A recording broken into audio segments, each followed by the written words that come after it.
এতিয়া বাজিছে ৰাতিপুৱা 6:30 আৰু মই মনৰ কাৰণে টিফিন খানা সকলোখিনি বনাব লৈছোঁ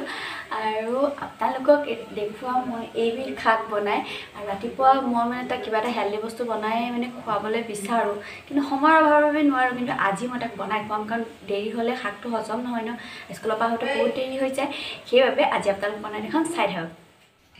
আৰু এইবিধ শাক আপোনালোকে চিনি পাইছেনে নাই এইবিধ হ'ল বাবৰি শাক যিসকলে চিনি পোৱা নাই তেওঁলোকৰ বাবে কৈছোঁ শাকবিধ একেবাৰে নাইকিয়া হোৱা নিচিনাই হৈছেগৈ ন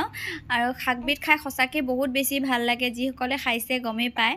আৰু এয়া মই একদম ৰাতিপুৱাই মানে মই বনাবলৈ চেষ্টা কৰিছোঁ মানে ইমান স্পীড কৰিছোঁ কাৰণ দুপৰীয়া হ'লে স্কুলৰ পৰা অহা দেৰি হৈ যায় সেয়া খুৱাবই নোৱাৰোঁ আৰু একদম স্পীডত কাম কৰিছোঁ মনক খুৱাম বুলি কাৰণ শাক চাকবিলাক ৰাতিপুৱা খোৱা ভাল নহ'লে দুপৰীয়া খালে হজম নহয় আৰু এয়া পটাপট কাটাত পূৰা লাগি গৈছোঁ তাৰপিছত এই ৰচুন 3 ফুটামান দিম অকণমান থেতেলাই দি দিম আৰু অন্য ইয়াত বেলেগ বস্তু দিব নালাগে যেনেকৈ শাক বনাওঁ তেনেকৈ আৰু এয়া তেল দি ল'লোঁ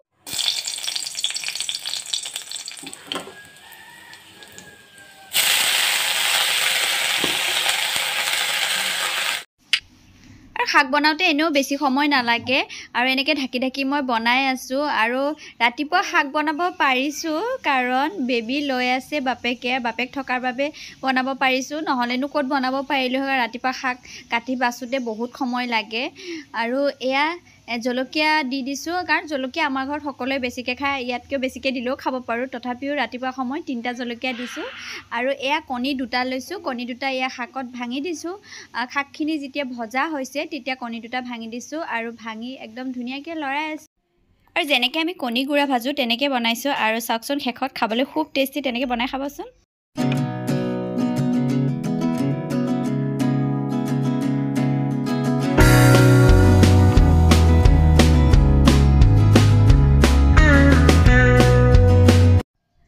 আৰু এতিয়া হ'ল দুপৰীয়া বোলো জুতি লগাকৈ এসাঁজ বনাই লওঁ আৰু বাৰীত আহি দেখিলোঁ হালধি গছৰ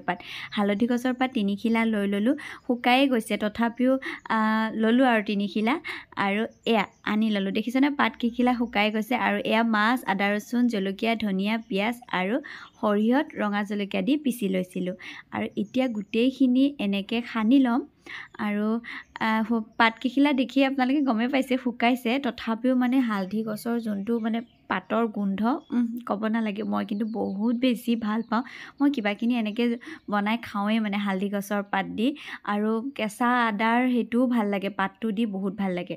আদাখিনি শুকাই গ'ল পাতখিনি মানে নায়েই সেইবাবে দিয়া নহ'লে তাৰপিছত গোটেইখিনি বস্তু মিলাই ল'লোঁ নিমখ দি ল'লোঁ আৰু তাৰপিছত অকণমান খাটি সৰিয়হৰ তেল এয়া বজাৰত কিনাটো নহয় দেই খাটি ঘৰত কৰা সৰিয়হৰ তেল অকণমান দি লৈছোঁ তাৰ মানে গোন্ধটো বহুত বেছি ধুনীয়া লাগে আৰু ভালকৈ এনেকৈ সানি ল'ব সানি লৈ কলপাতত দিও আপোনালোকে বনাই খাব পাৰে কিন্তু হালধি গছৰ পাতৰ গোন্ধটো মই বহুত বেছি ভাল পাওঁ সেইবাবে মই হালধি গছৰ পাত আনিলোঁ আৰু এনেকৈ গোটেইখিনি ভালকৈ সানি লৈ আৰু 2 খিলা পাত দি ভালকৈ এনেকৈ বান্ধি ল'ম আৰু পাত মানে অকণমান বেছি হ'লে ভাল নহ'লে জ্বলি যোৱাৰ চান্স থাকে মই ইয়াৰ ওপৰত আৰু এখন পাত দি দিম যিহেতু 3 খিলা পাত আনিছিলোঁ আৰু এয়া আৰু এখন পাত আছে সেই খিলা পাতটো এনেকৈ বান্ধি লৈছোঁ আৰু বান্ধি লৈ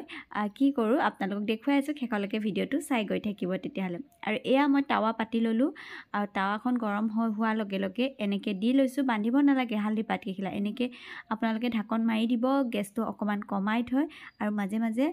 লুটিয়াই বগৰাই দি থাকিব একদম মানে গোটেই ঘৰতে আপুনি মানে হালধি পাতটো দিলে ইমান ধুনীয়া গোন্ধায়